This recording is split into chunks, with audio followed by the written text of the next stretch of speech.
Why was it a mistake to buy $10 million worth of vinyl? Well, let me start by saying my ego loved it. What a great headline for podcasts that I've done before in the past. How we bought $10 million worth of real estate in 1 year. But the reality was it was a stupid decision. And that's because I've got just a freaking cheat code because I can set up my own policies. So I'm making money in 3 places. I'm getting the commission, which granted are less because of how it's set up. But I'm still getting the commission. imagine 10 houses. The average house in Arizona is $500,000, right? So 10 houses, that's $5 million, and you can get up to 80% LTV on first lien HELOCs across all 10 of those houses. That's $4 million in lines of credit across those houses. That's nuts. That's awesome. You can put that into whole life policies and then pay it back, right? There's so much you can do with that. And now you're just shopping for cash flow. You know how many policies I have at this point? Can I take a guess? I'm gonna say 14. Really? Do you buy policies from other people? Because I've heard that you can also sell them, right? I'm assuming you have solid active income coming in to keep funding those policies. That becomes the challenge. So that's another reason why I'm so focused on the active income is I'm like, I got to get more policies. There's a lot of things I want to do, and the rentals aren't going to get me there fast enough. First lien HELOC comes in and replaces the mortgage. So if I have a $200,000 house, I have a $200,000 loan on, let's say, the first lien HELOC is going to come through, replace that, and now I have just an interest-only loan is the way that it looks, essentially. But if I'm cash flowing more, as long as I'm making more than what that interest payment's going to be, you are in a fantastic spot because now I can put that extra money towards the first lien HELOC, treat it like a bank account, and now all of a sudden my interest payment the next month is going to be a little bit less, and then the next month my interest payment's going to be a little bit less. But here's the beauty of it. This is the Mr. Burr Show. Welcome back to the show, everybody. I am excited about today's episode because I've got a young man on the pod who I'm actually really impressed with. You guys know I've had some people that have been in real estate for a long time. They've done a ton of deals, and that might be a little intimidating. I remember when I got into real estate, I was intimidated by all these names like Pace Morby, Jamil Damji, and all these guys who I'm now friends with, but I was intimidated by how much they have done. And the cool thing about the guy that I have on today is he's new into real estate. He's only been in it since 2022, but he's crushed it. So might be a little more relatable to someone who is just getting into real estate, but also someone who isn't in it yet, but wants to. This man is going to show you what's possible in just a couple years. He started it just in 2022. Think about that. It's crazy. So without further ado, it is my pleasure to introduce to you Setven. What's going on, brother? Welcome to the show. What is up, dude? Thank you so much for having me. What a kind introduction too, dude. This is freaking awesome. So awesome to be on here with you. Well, you are welcome. It is a pleasure to have you. So Setven Hunt, where you came from, how you're in real estate now, and we'll go from there. Yeah. So I'll try to keep the story short because I could talk about this for probably a full hour, right? The origin story. But to keep it pretty concise, I came from corporate America and was trying to make a lot of money in corporate America because my goal was to get into real estate investing. And I thought you had to make a ton of money, like most people do, in order to get into real estate investing. And that's just not the case. So I did software sales. I was doing medical sales, just all different types of sales and really developing those skill sets. And then eventually made the decision, okay, you know what? I'm going to go ahead and leave corporate America and I'm going to go all in on real estate because I had learned, wait a minute, you can buy houses without needing all this cash. Wait a minute, you can fix and flip by borrowing other people's money. I started learning these concepts as I kept educating myself in corporate America and decided, you know what? I think I'm going to go for this full time. Ended up getting into real estate, got into fix and flipping and buying holds to begin with. Ended up buying about $10 million worth of real estate in my first year in real estate as holds, which was an awful decision. And we can get into that a little bit later if you'd like. But kept about $10 million worth of real estate. And right now I'm doing roughly 20 to 30 flips a year. So keeping that going strong. And then last year, I decided to start a property management business as well. And we've scaled that to a little over 150 properties within the last year and a few months. Dude, super impressive, bro. It's just, it's super impressive just in such a short amount of time. And yeah, let's touch on like the rentals, because I know where you're probably going to go with this, and I agree 100% if you're going where I think you're going. Yeah. So why was it a mistake to buy $10 million worth of vinyl? Well, let me start by saying my ego loved it. right? What a great headline for podcasts that I've done before in the past. How we bought $10 million worth of real estate in 1 year. But the reality was it was a stupid decision. And that's because you have to take into consideration the vacancies. You have to take into consideration all the things that are going to go wrong. Even though I was flipping these properties and doing the BRRRR strategy or whatever I was doing, you still don't catch everything. So as soon as those tenants move in, things go wrong. Trees fall on the house. Plumbing goes out at houses. HVAC goes out at houses. So all of a sudden I'm sitting on 20 plus houses and I have 3 plumbing issues. I have 4 vacancies. I have 2 HVACs that need to be replaced. And I'm like, dude, I have no money. And I thought that having all these rentals is going to get me to financial freedom. I thought I was going to be living on a beach at this point in time. Like I crushed this. What's going on? So it was a big awakening where I was like, I got to start making some active income and either have another business that's going to feed into my real estate or start fixing, flipping more and stop keeping as many properties.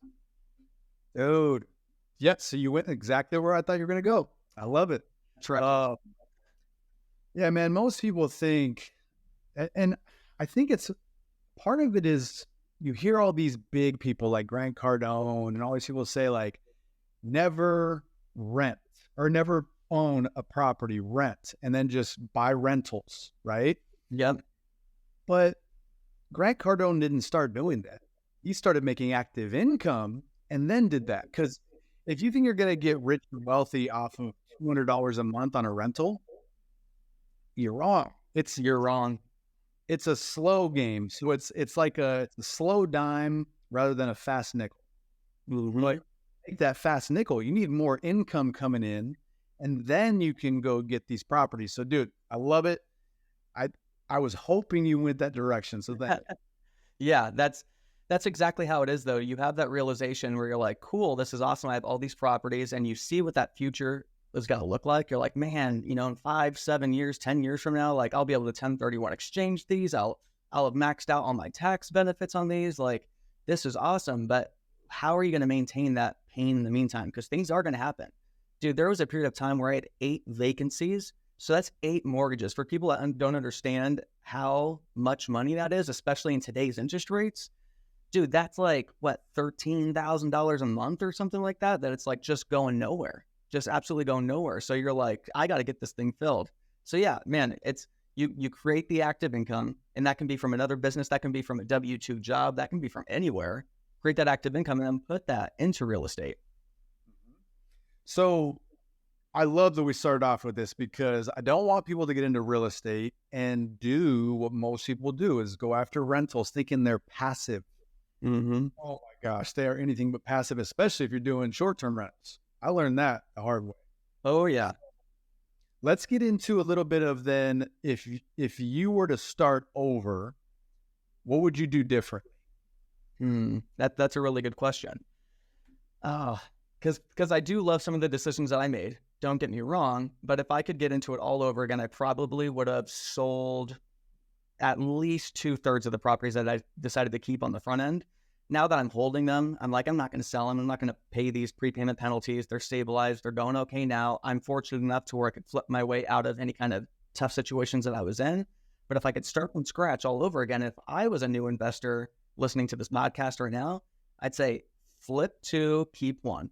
And make as much profit as you can on those flips. And that way you can also get the education while you're flipping the properties on what you need to do to a property, because I had a horrible, horrible habit of over renovating properties too. Because I wanted it to be the coolest property in the block. If it was an Airbnb, I was like, dude, nobody can compete with me. And at the end of the day, I realistically was throwing $30,000 to $40,000 extra away on every flip that I was doing that I could have kept in my pocket. And had I flipped it, just kept it basic, we would have been good. We would have been making crazy amounts of money. Yes, you want to renovate to the area, right? So if you look in the area and everyone has, I don't know, let's call it tile flooring, right? All the upgraded houses have tile flooring. You don't want to go freaking put marble. No, like it just doesn't make sense. Yeah. So those are the lessons you have to learn, and you learned them. So that's awesome. And I think if people can learn from other people's mistakes, those are the smart people. Oh, 100%. If you're not learning, you're dying, man. Right? If you're not growing, you're dying. So I always am listening to what other people are doing. It took me to hang out with a couple experienced flippers that, in my mind, I have a huge eye for design, and I love the creative process of putting together what this house is going to look like. Same thing with Jim Montero. You know Jim Montero, I'm sure, pretty darn well. Love Dude, him. it's a good dude, and he has a great eye for design. So it's hard sometimes to pull yourself back and be like, oh man, I don't need to do a full bedrooms bathroom in this house on the west side, that's only worth $350,000. I can just do a shower tub insert, right? Because that's what the other houses on the market are selling with. So I don't need to go above and beyond. So that was hard to pull yourself out of too, because you want to make it cool. You're starting from scratch. You want there to be a wow factor. But at the end of the day, in most cases, you're just throwing that money away unless you're really getting into luxury or a little bit higher price points. 100%. So what was kind of the first way let's talk about, I guess, your first deal. How did you get your first real estate deal? Oh man, I love this story. Love this story. So I'm going to back this up just a little bit too, to say when I was getting into real estate, because I was working W-2 when I was trying to get into real estate. My wife and I we were both doing medical sales. We are in our early to mid 20s. We're like, man, how do we do this? And we joined the sub-2 community, and we're in the hat today with Pace Morby. And that was one that was relatively new at that time. Shout out to Pace. Shout out Pace Morby, dude. Love that dude. Good friend of mine. So with that, I was just looking at what everybody else was doing, and other people were hiring VAs. They were doing the SMS campaigns. They were doing the cold calls themselves. They had all of these things that they were doing. And I said, let's try it. Let's try it out. We're making the money right now. We're both in medical sales. Let's hire some VAs. Let's go for it. And we got nothing, got absolutely nothing from it. So when I decided to leave my job, which I essentially got fired from my job, which is kind of like a historical event. Like I've always had more than one job every year because I tend to get fired a lot from them. But when I had left my job, I was like, let's cut off all the money that we're spending. Let's figure out what we're going to do here. And let's figure out what's going to work for us. Like, what skill sets do we already possess that we can go apply into what we're doing in real estate? Is there some sort of, connection here?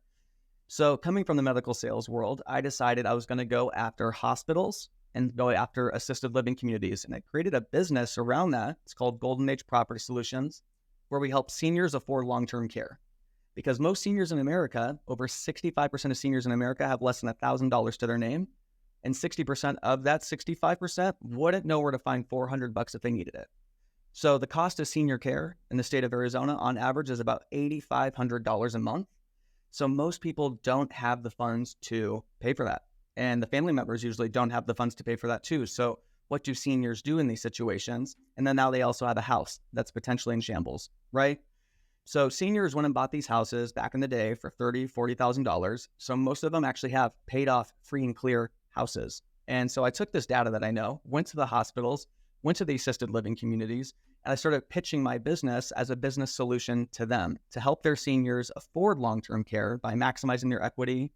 And I basically productized real estate transactions so I could sell those transactions as a service over to these communities that were trying to get seniors to transition. So from a sales standpoint, in these communities, it takes on average, because of somebody's health and because of finances, 6 to 9 months to transition from their house over to the community. So somebody walks in, Sally walks in, she wants to move into this community, assisted living community, and it's going to take 6 months to 9 months on average for her to deal with everything. I come in and I shorten that down to 2 weeks. So I've shortened their sales conversion cycle down to 2 weeks from 6 to 9 months. So for them, it's an incredible business solution. So they just started referring me all their patients that needed to make that transition. And I started going and meeting with those families, and that's how we ended up getting our first deal. The first week that I started going out and doing that, we actually got our first referral from it. And then we signed and closed very, very shortly after that. We actually got it under contract the very next day that it was referred to us, and then closed on it a week and a half later. And that was the first deal that we ever did back in March of 2022. Wow. Probably seems like yesterday. Oh, my favorite house. So many lessons learned. It's nuts, man. That impresses me because you basically just used your knowledge from skills that you had from working in America, come up with a solution to a problem. That's it. That's all. That's it. Good at. So that's what people ask me all the time. They're like, dude, how did you come up with this, or how did you do that? And I'm like, what skills do you already have? They're like, well, man, I'm a plumber, like, oh, I do blue collar work. I didn't do what you're doing. I didn't talk to, executives and blah, blah, blah, and nurses and doctors. And I'm like, That's great. I'm like, when the plumbing goes out at a house, who's the first person that calls? When there's a major leak and the house floods, who's the first person that gets called before it hits the distress seller list? Because that person can't pay for it. Oh, it's the plumbers, it's the restoration companies. So you're telling me you already have a connection and an in on that side of it? It doesn't matter what industry you came from. There's parallels in everything. And real estate, fortunately enough, is so vast that it touches just about everything. Dude, you know Anthony Pappas? Of course, yeah. Yeah, so Anthony's the homie, man. He used to be a plumber by trade, right? So he took his skill set as a plumber, and now he does land, right? So he's got all this knowledge about that part of real estate from his skill set as a plumber. So you hit it right on the head, man. And people ask me all the time, like, dude, like, how did you get into what you're doing? Being the bank. I always talk about banking. In school, I was horrible. I was like the worst student ever. Same. I don't know how I graduated because I was cheating off tests. Same. And I was cheating off the wrong test because I passed with like a D average. That was me. But dude, I was really good at math.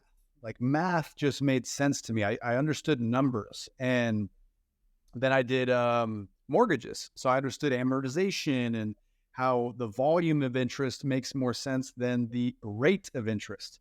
So that's why when someone has like a 30-year mortgage at 3%, they're like, oh, it's the greatest thing since sliced bread. Not really, because over 30 years, it's amortized. So if you do an actual amortization calculator, you'll see over 30 years, you pay almost double for the house. Mm-hmm. It's the volume of the interest, not the rate of it. So think about when someone gets like a drip from the hospital. It's not the rate at which it's dripped at, it's the volume. If you give them that too much volume of stuff, right? 1,000%. So, dude, I love it. And one thing that I want to get into a little bit with you is, like, you own businesses now. How many? We own, I mean, real estate, I always go, yeah, I mean, it's a business, but it's not a business. It's not a business that I would sell, but we technically have our fix and flip business. We have systems, operations, everything going on there, right? We have our rental business. We have a maintenance business that we run on the side as well. And then we also have our property management business too. Cool. So four technically. 4 businesses technically that you're running. And you've scaled them quite fast, like we've already talked about. So talk about how you did that. Because a lot of people think like, dude, 4 freaking businesses, it's hard enough to scale one. How did he do 4? So talk about how you did that and what went into it. Dude, I mean, the simple, easy, one-word answer to that is people. It's finding and working with the right people. And it's learning that there's a phrase that I say all the time. It's pigs get fat and hogs get slaughtered. And my dad used to say this phrase all the time, right? And essentially what it means, for anybody that doesn't understand what that means, is don't be greedy, is the blatant thing there. So I'm just not greedy. I don't need all the money in the world. I'd rather have relationships, and I'd rather team up and partner with people that can help achieve these goals and achieve this success, and we can do it together. A, it's less lonely, right? So that's always nice. You have somebody that you can actually lean on and work with. But B, it allows you to spread yourself a little bit more out so you can touch more things and start bringing business in other ways. And now these businesses actually feed into each other all the time, because do you think when somebody goes to sell in the property management business that's not a conversation I'm going to jump into with them so I can see if I can buy that as a rental and add that to the portfolio? Of course it is. Same thing with the fix and flips and buying more rentals that goes back into the property management business. So a lot of these things really start to intersect, which is really, really cool too. But people is the biggest thing there. So learned that lesson a little bit the hard way too. When I was doing the senior stuff, I was going to all the senior meetups. It's kind of like real estate, by the way, the senior world. I'm sure every industry is. They have their own meetups. It could be a full-time job going to meetups just about old people and just about health crises with old people. So there's meetups almost every single day in the state of Arizona. So I was going to all of those. I was doing all these meetings so I can get more referrals. But then I was going and I was managing the projects for the houses that we were buying. And then I was trying to do everything for the rentals and get them set up myself for Airbnb, building all the furniture, doing all those things. And I got to this point where I was burning out. I was like, what am I going to do, man? I can't keep bringing the business in, plus maintaining these houses, plus. So I needed to find people to work with me immediately. So within 6 months of me doing this stuff, I ended up finding a couple partners. They were going out and doing more of the acquisition side, meeting with communities, that kind of stuff. I started taking over more of the project management. Once Pace Morby left the world of fix and flips, I ended up taking over his crew and started working with his project manager, Anna Martinez, who's fantastic. Now she runs all the projects. So now we have people doing the acquisition, raising the capital for us, and we have her managing the project. So all I have to do for the most part is go there, 4 or 5 times during the process just to make sure that we're getting some hard money draws here and there, just making sure everything's looking good, just checking in. But ultimately, everybody has their roles and what they're doing. And we took that same model and just applied it to everything else. Who's really good at what they do? My best friend was managing my properties, and I'm like, dude, you're fantastic at being a property manager. Why don't we bring something unique to the table, start a property management business? I'll let you just be fantastic at property management, and I'll do everything that it takes to bring in all the business. So that way we have a consistent pipeline of leads. And you just figure out whose roles are what, so that way nobody feels overwhelmed at any point in time. Have you ever read the book Who Not How? Oh yeah, fantastic book, dude. Amazing book. And you just hit on so many parts of that book that's like, yeah, you don't need to know how to do everything. You need to find the people that know how to do it. Exactly. And I know how to sell and get business. I don't know how to manage properties though. So it works out perfectly because we don't have to step on each other's toes. Oh, dude, you're not doing that right. No, I don't know what the fuck you're doing. You know what I mean? Like, it's cool. That's fine. Like, I trust you fully. Like, just trust me fully to bring in the business then. Right. So it's funny because I've flipped I haven't done a ton of flips. I've probably flipped 20 houses since 2020. But dude, I can't swing a hammer. Like, Yeah. I don't even know what side to hold. Like, joking, obviously, but like, I'm the least handy person there is, but I've still flipped these houses because I know who to put in place that knows how to do all this stuff, right? But let's talk about the importance of kind of bootstrapping as well. Like, you want to put people in place, but you also don't want to do it too quickly. You want to learn things on your own. And let's talk about the importance of that. Yeah, definitely. So on the bootstrap side, so when we started the property management business is a great way to describe this because fix and flips, and like I said, that's why I'm like, it's a business, but is it? It's just ran like a business. The property management is a legit business where you have to hire people, you have to bring on teams, you have to scale it out. Like, you're dealing with a clientele, whereas the fix and flips, you're dealing with the house that you're just trying to sell in the market. So on that side of it, it was just me and Drew for quite some time. And I was trying to give him all the tools he needed and just kind of looking at, okay, where are the pain points? Like, what can we do that's not really going to cost us any money so we can get more leads coming in, so we can get you more tools to make this easier for you. And we kept it really, really lean and just paid ourselves almost literally nothing. I was having him take really the pay, and then anything that I could take over, I was like, let's just set that aside and let's start really working towards figuring out what is the next step that we need. Is we can only go so far with just the two of us. So who's the next person that we're going to need after that? So we started building out the org charts to go along with that too, and just kind of almost building this roadmap of saying, okay, so the next person we're going to need is going to be maintenance coordination. Okay, the next person after that's going to be a runner. The next person after that's going to be an admin assistant. Okay, and then really start doing it that way. So that way we could start putting milestones together of saying, okay, how are we going to grow this thing out? How do we keep it lean until we absolutely need to? But we can also anticipate what we're going to need in the future too, not just doing this blindly, right? And then you can systematize what you just did for every other business, which just sounds like that's what you did. That's exactly what we're trying to do, right? So now I can look at it and we try to document as much as possible. It's hard, right? Especially when you're bootstrapping to document things. You're working 24/7. You're just trying to get through it sometimes. But when you have those moments of like, oh man, it's not too crazy right now in this moment, it's like, why don't I document something down? Because if I do it right now, right, the magic is in the work that you don't want to do. So if I can do this right now, I know when I bring on that next hire, oh, that could be so much easier if I just really quick, record this lean video on how to onboard a property or record this video on how to do these things. Now it makes it that much easier when you go to that next step. So we're always kind of in this preparation phase too. So that way we're not quite as reactionary. I like that. It reminds me of when I started doing Airbnbs. I was actually the one putting together all the furniture, right? Putting the furniture together. I'm like staging the house. I'm doing all this stuff.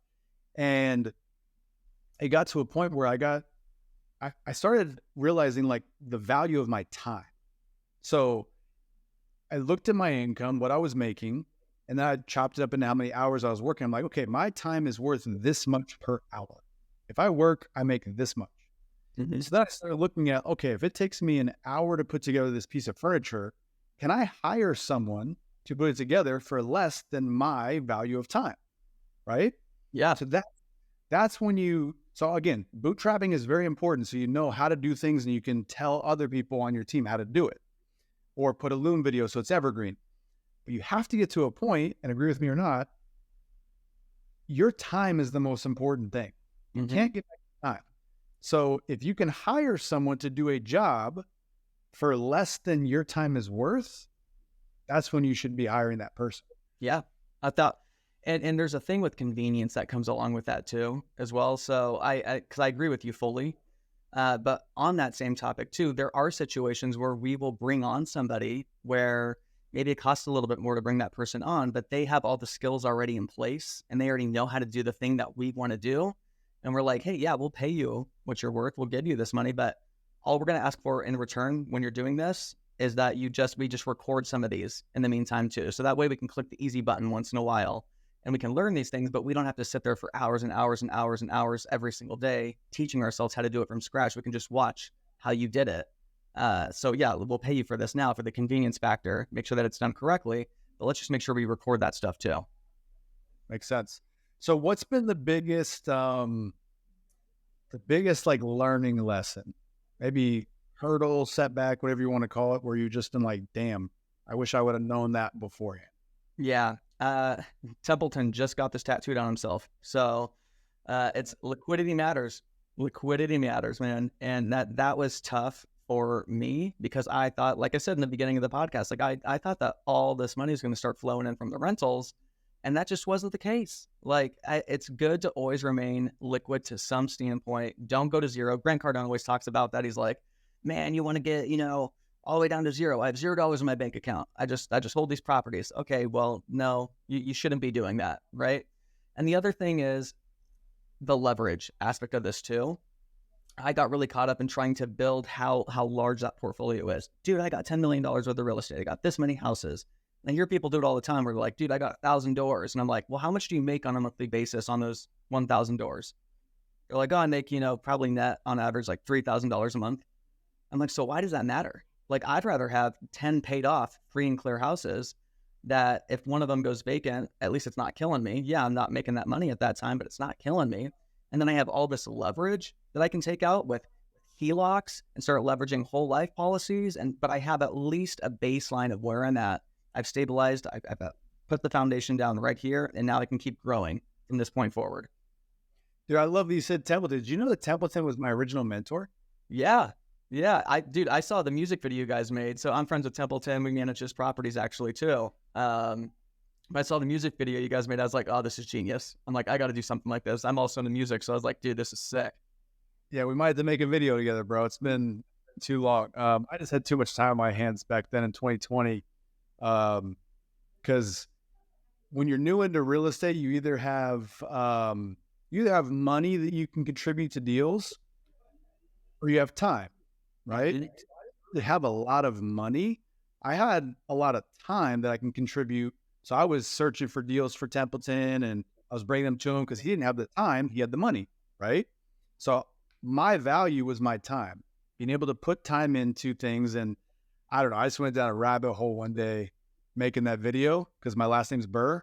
Yeah. Let's make a Mr. Burr video about buying rentals with the Burr method. I love it. It was so stupid, bro. But I agree and I disagree with what you said. Oh. So I agree to an extent because liquidity does matter to an extent. Like Grant Cardone can go to zero because he's probably got $5, $6, $7 million a month or more, who knows, coming in. So if he goes to zero, within like a month, he's got millions and millions and millions of dollars coming in from all this other business. You know what I mean? So he can go to zero. So I disagree just in that sense. Some people can do it. Most people can't. If they go to zero, they're stressed. They're worried about how they're going to make payments. They're worried about how they're going to put food on the table. Grant Cardone's not worried about that. He knows he's got millions of dollars coming in tomorrow. So let me build on that too, because I agree with you fully. And I would disagree with what I said in that regard, right? So this is, when I say that, I'm talking to the beginner investor there saying, hey, liquidity matters. Don't go to zero, like play it smart until you start really learning the game at a high level. Because at the end of the day, what I said earlier too was I'd rather have 10 paid off free and clear houses than have 1,000 houses that's only bringing in $3,000 a month. This over here, the 10 houses are bringing me $25,000 a month, right? But I also have access to capital. So at that point, I'm fine to go to zero because I have a line of credit now on every single property at that point in time. So I have access to $3, $4, $5, $6 million, however much the line of credit is that I can get across the portfolio. So I always have access to that liquidity that I actually need. And it's going to be paid back by the rental income that's coming in. So once you hit a certain level, I think it's totally possible to go down to zero and keep all of your actual cash working for you. Yeah. So thank you. I'm glad we agree now. It's just, I wanted to make that point because, yeah, I go to zero often actually, because I know money's sitting, it's doing nothing. Even if it's in equity in a house, if I've got equity in a house and it's sitting there, it's lazy money.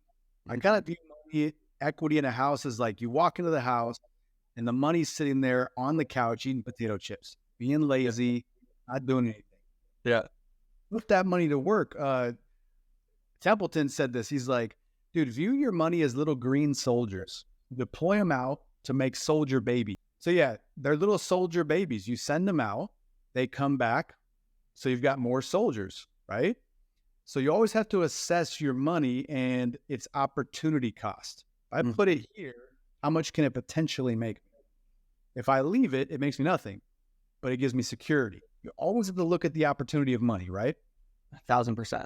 1,000%. And that's why I love everything that you do, doing the infinite banking as well, which is a strategy we use ourselves as well. And we're always deploying that capital because knowing that we're not interrupting our compound interest, I'm like, that is my holy grail right there. Like that is my investment money that I want to use. And if I'm locking any money into a deal, it has to be that money.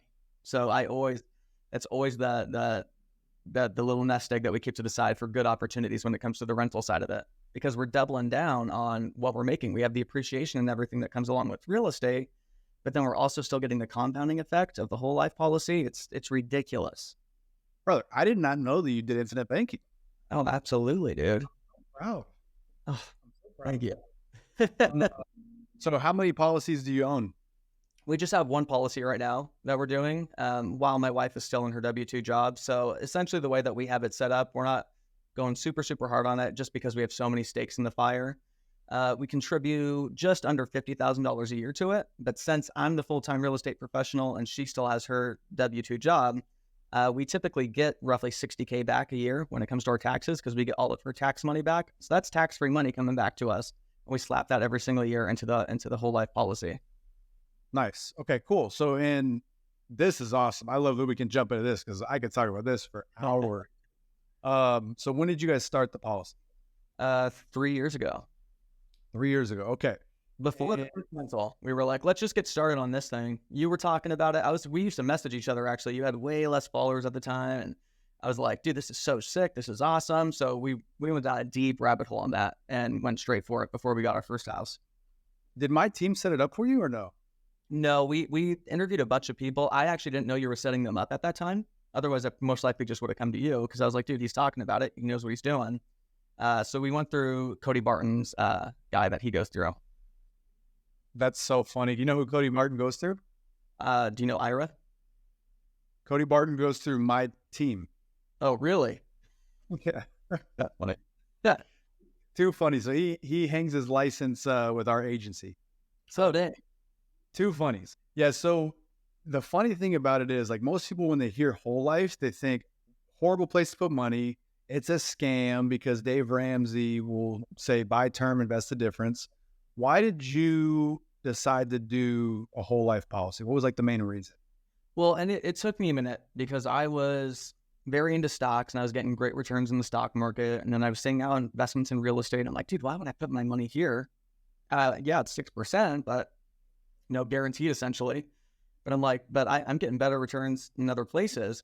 But it wasn't until I started viewing it more as a and product instead of an or product. Like I need to do this and have this working for me as well. So I just went into a deep, deep, deep dive and read all the books I could find on it, everything I could find on social media, YouTube, whatever the case was. I was like, I need to do this. Like, this only makes sense. Have you read my friend Caleb Williams, his book, The And Asset? No. Dude, read that book. So he's a whole life guy, and he talks about it, that it's an and asset, not an or. He's not like, most people think of any asset, stocks, real estate, crypto, ETFs, bonds, whatever. They think of them as like, I have to do that, or I have to do this. I have to buy gold, or I have to buy real estate. I can't do both. Right?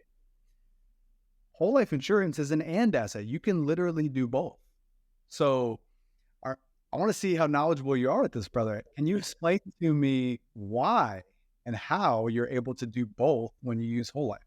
So on the whole life side of this, the way that I view it as an and product, right, is, and I touched on it very little in the beginning there, but I just look at the compounding effect across the board. So I'll give you an example. I went and bought a duplex that cash flows me about $1,100 a month through my whole life policy. It was $40,000 down.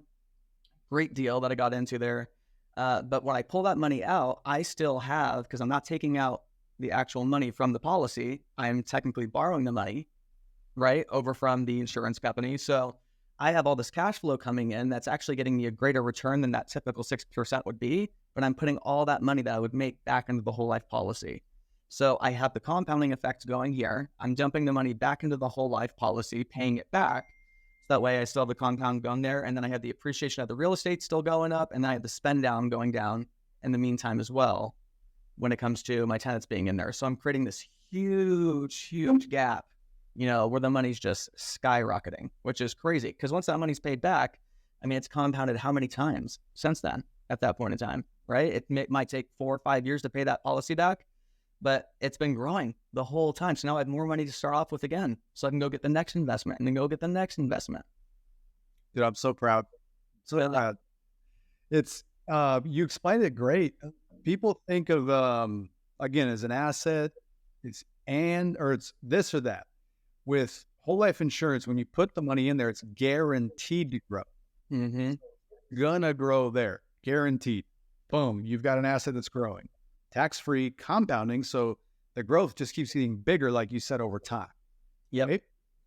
Then you borrow against it, like you said. You're borrowing from your future death benefit. Here's the beauty of it is, we all die. The insurance company knows that, so you never have to pay back the loan. People think of loans as a bad thing. Mm-hmm. What do banks think of loans as? Banks, you put money in the bank and they take your deposit and they lend it out as a loan, which is an asset because you pay that loan back with interest, which is higher than what they're paying you for your deposit. Mm-hmm. It's the little green soldier method, man. That's it. So if you treat a whole life policy like your own bank, you're putting it here, it's guaranteed to compound and grow. And then you borrow against it. They charge you an interest rate. Right now it's about 5%. So if you can make more than 5%, which you are with your properties, let's just easy math. Let's say you make 10%. Mm-hmm. And you put that 10% back in, you're making the spread just like the bank does. You're making 5% while your money's still compounding and growing tax-free. You're making money in two places. It's not this or that. You've got both. It's an and asset. Which is wild. It's absolutely wild. And then when you get to the end of this, I think our policy, which we don't have a crazy policy, but at the end for just that one policy, it's like when we're 65, it'll be worth $20 million. And I'm like, you can literally borrow $18 million of that because our death benefit would be still $2 million by the end. Like, that's awesome. Like, that's like this backup plan. If all the things that we're doing don't work out, we're like, cool. Well, we'll still probably retire $20 million. That's great. Yeah, and most people don't do it because they think the agent makes a ton of money, mm-hmm. which is true if it's a regular whole life, because regular whole life is paid commissions based on the death benefit. The bigger the death benefit, the bigger the commission. So your policy when you're 65, 70, whenever it's a lot of money, the death benefit, But right now it's not that high, right? Mm-hmm. Correct. It's much smaller, correct? Yep.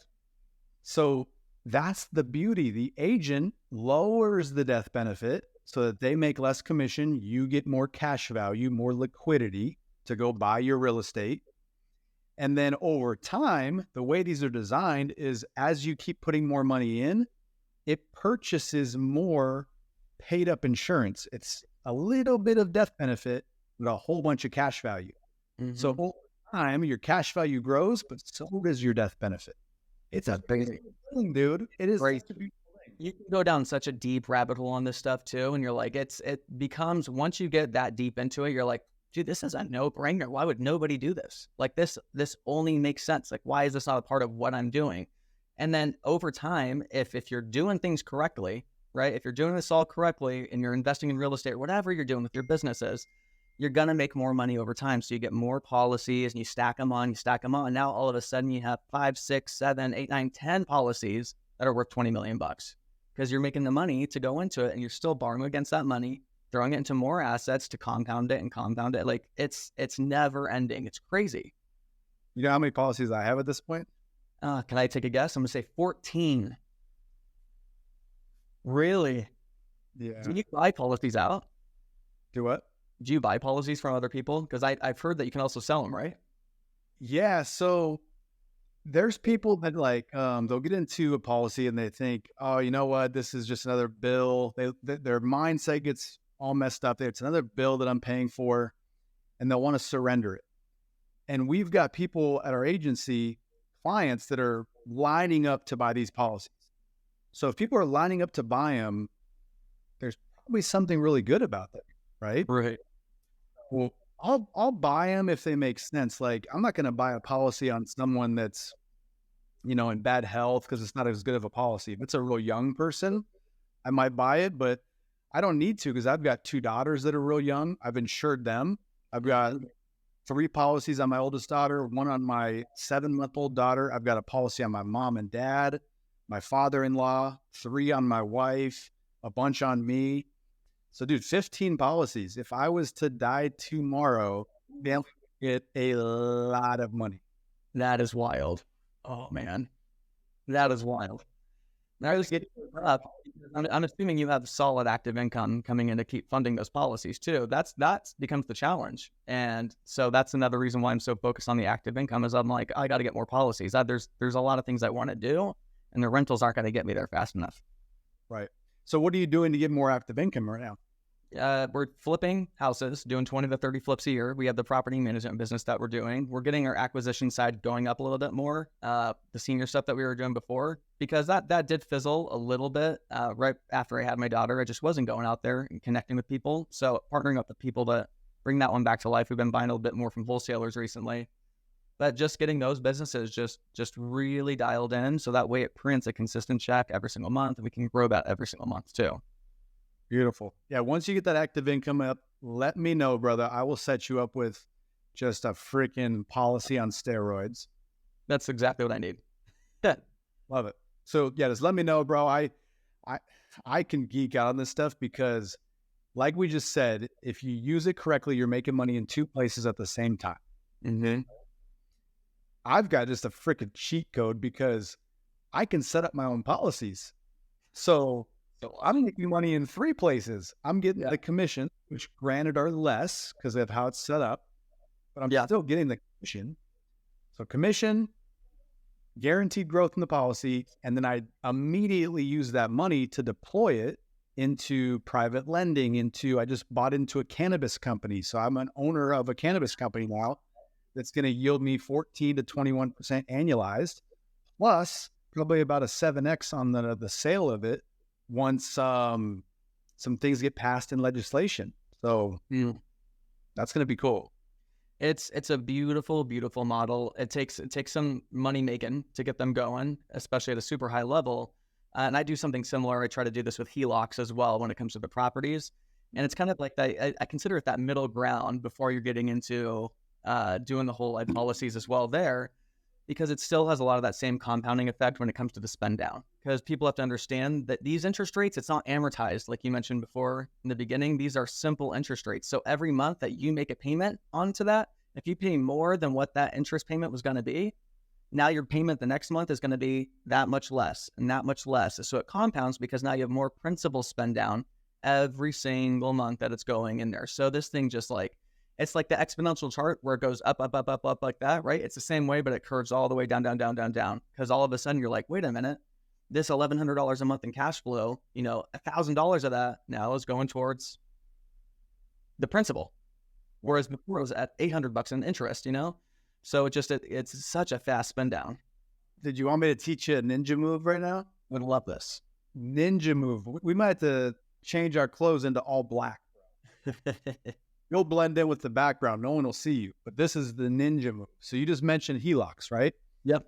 How much liquidity do you have in HELOCs right now, give or take? Let's see. I'm going through a couple right now. So I would say probably 250,000 in HELOCs. Okay. So get this. That money, correct me if I'm wrong, it's not your money. Whose is it if you use the money in the HELOC? It's the bank's. The bank's money, right? What are they using as collateral to give you that money? The property. Right. So they're just collateralizing your property to give you their money as a loan, correct? Mm-hmm. Correct. Here's what you can do. You can take the bank's money, dump it into a policy. Now that 250 grand is guaranteed to compound and grow for you for the rest of your life.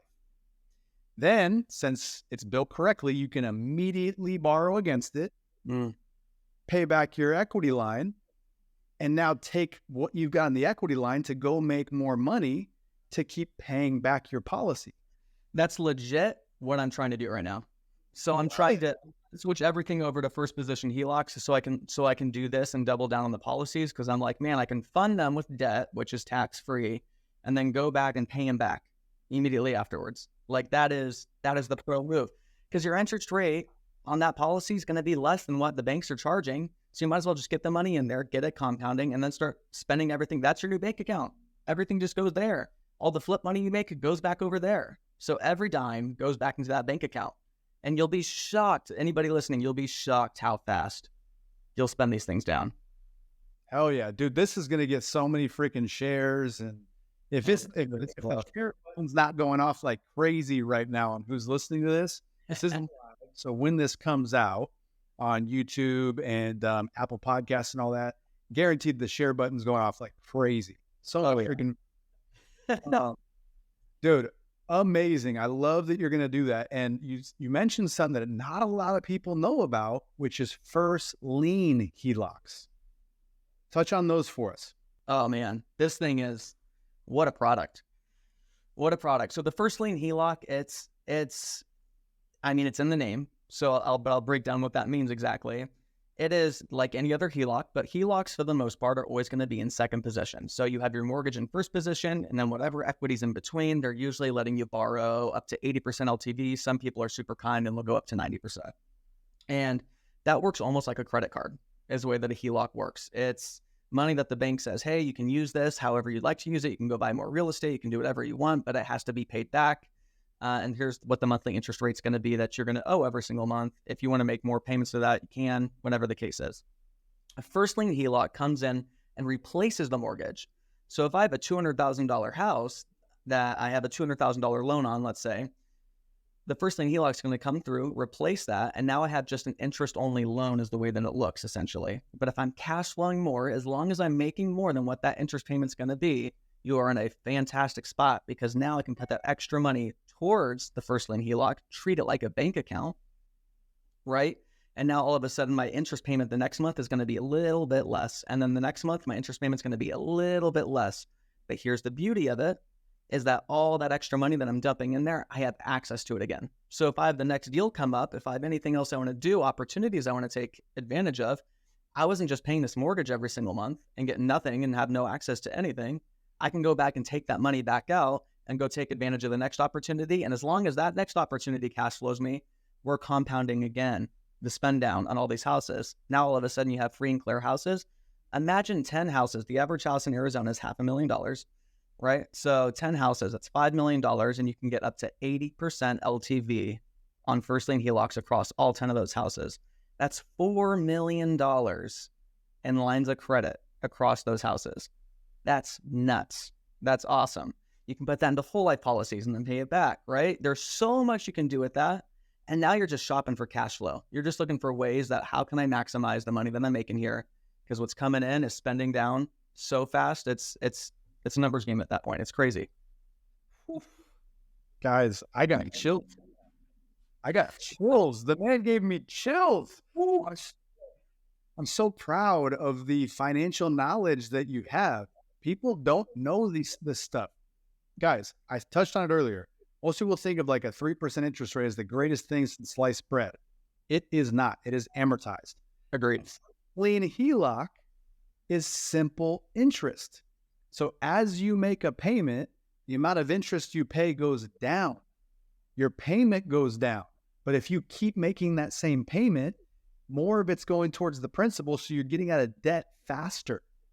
And then, like he said, you're not trapping the money. If you make a payment on 3% or even, let's say, a 1% fixed rate mortgage, you make a payment on that, the money is trapped in the 2x4s. You can't, unless you borrow against it on a HELOC or take a cash out refinance, pay a bunch of closing costs, higher interest rate, you're trapping the money. I already said it. That's lazy money. Yeah. So what you're doing with the first lien HELOC is you're putting money in to pay the balance down quicker, pay less interest, but you can use it again. If an opportunity comes up, you go use the money. Dude, I am freaking floored, bro. This is incredible. It's great. So you said you wanted to share a little mind-blowing one with me. Is it cool if I share one with you too? Here's you know Ingrid Hernandez, right? You guys are good friends. Love it. She coined this one, the Hunt method, is how she coins it. And it came from a unique scenario that I was in, but I was like, let's just see if this works. Let's see if I can actually do this. Basically, I had a seller that came back to me that I got on 0% interest seller finance. And they were like, hey, is there any way you can make a higher payment to me on a monthly basis? And I'm like, man, in most cases, that's going to be a no. Because I'm like, it's no, we made an agreement. This is where we're going to be at. They're like, we just need a little bit more money. So my favorite type of deal is always going to be a seller finance deal because I have the opportunity to do a substitution of collateral on those properties. So here's what I did for this one house down in Casa Grande. I got it locked up, 0% interest, seller finance. It was rent ready, move-in ready, got tenants in there right away. It's cash flowing me about $500 a month. She says she wants to make a little bit more money, or she needs a little bit more money coming in. And I go, I can do that for you, but the only way I can do that is if you allow my company to pay you instead of the house. Right now, you're secured by the house, and I'm making payments to you based off of what I make from the house. But if you just allow my company to secure this note instead, I'll just go ahead and start paying you for my company, and I'll increase your payments $300 a month. Is that something you'd be open to? She's like, yeah, like who cares? As long as you can increase the payment, perfect, cool. So why would I do that? Why exactly would I do that? Well, the reason why is because now it's no longer a note secured by the deed of trust, which means it's secured by my LLC. The house now looks like it's free and clear. So I can go get a first lien HELOC on that property, right? And now I can get access to the entire value of what that property comes in at. And I don't have to use that money right away, but it's sitting there. I have it ready for the opportunity. I'm still making cash flow on the property. So what do I go do with that money? I go and pay off a couple other houses is what I go do. Because now I'm making all the cash flow off those houses. And what's the cool thing if I go pay off a couple houses? Well, now they're free and clear properties. So I can go get a first lien HELOC on each of those properties too, and go pay off a couple more houses. And I can convert the entire portfolio just based off of one house, right? Let's look at that from another perspective. It's an infinite way to never have to raise private money as long as you're finding good deals. And if you're in real estate investing, you should be finding good deals. So let's say it's a $500,000 house. I can pull up to $400,000 out of that if I move that note off of the house over to be by my LLC instead. So I have access to that $400,000 first lien HELOC. So now all I have to go do is go find another $500,000 house for $400,000, go buy it cash with that first lien HELOC, because that new house I just bought cash technically with the first lien HELOC looks like it's free and clear. So I get another first lien HELOC, go find another deal just like that, get another first lien HELOC, and you can multiply this over and over and over again and never have to raise a dime of capital. Dude, ninja move. Ninja moves. Friggin', you're making kicks and karate chops I can't even see you on that black background now. Just suit. Dude, this has been such a pleasure to have this conversation with you, bro. Like I said, people, if they're on the treadmill, they want to they're at like speed freaking 19 right now, just running like crazy. And the share button's going off. Dude, such a great conversation. We got to link up in person, actually. We live in a town. We're both hermits in our house, working all the time. We got to link up, man. Oh, absolutely, dude. We just got a new office space too, so that's why it looks a little bare behind me. I just got the black wall up right now, so you maybe come down to the office. Ingrid's actually in the office with us too, so she shares the same space with us. We made it a really cool vibe, so you got to come on down. Where's the new office? It's in Tempe, off of Mill and Baseline, so it's like super central. Okay, I'm just way up north, so it'll be a little bit of a hike, but it's all freeway. Yeah, it's pretty quick. That's why we picked this too with property management, right? We're all of the different highways intersect. So we're like, anybody up north, it still takes 20 minutes to get here. If you're in Gilbert, it still takes 20 minutes to get here. Like nothing's that far from this location. Yeah, dude, it's funny that I said like I used to go to all the meetups. I think we were talking about this off camera. Yeah. I used to go to every meetup in town here in Phoenix, and then I stopped and just head down working in my home office. And it's because I moved up north. Yeah.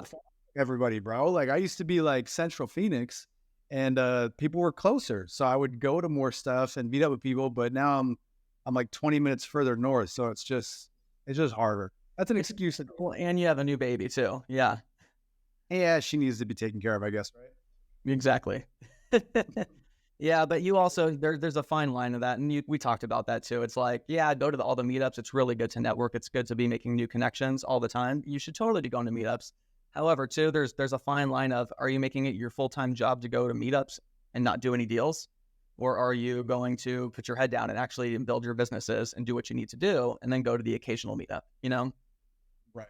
So here's what we need to do. Next time you're going to a meetup, just let me know. Give me a little heads up, and I'll make it. I'll make it happen. Let's just do our own meetup. Let's just do it that way. Oh, now we're talking, bro. Bring value to the people. Take control of it, man. Value to the people. Love it. So how can people get a hold of you to learn more from you? Hit me up on Instagram at Setven Hunt, STEVEN HUNT. I got lucky, got my first and last name. I was one of the first ones on Instagram to get that, so that worked out for me, right? Makes it easy for everyone. I'm super responsive when it comes to Instagram. Suck at texting, so I always say Instagram's the best place to reach me. So we can find all of my content, everything that I'm teaching on as well. So give me a follow, hit me up on there too. Shoot me a message, say, hey, tell me you listen to the podcast. And it's actually you responding, right? Absolutely. Yeah, no VAs. Cool. People are blown away when they find out that I actually respond. I respond to everybody. Yeah. I try to. I get a ton of messages, but I do the Stairmaster almost every day at the gym for like 45 minutes to an hour. That's my Instagram time, like getting back to people and emails and that kind of stuff. So yeah, dude, it's cool that you respond. So people make sure to reach out to them. Share this episode if you haven't already. I'm sure you already have, but share the episode. If you're watching this on YouTube and you have not subscribed to my channel, shame on you. So do that now, subscribe and hit the bell so you get notified when I put out these videos.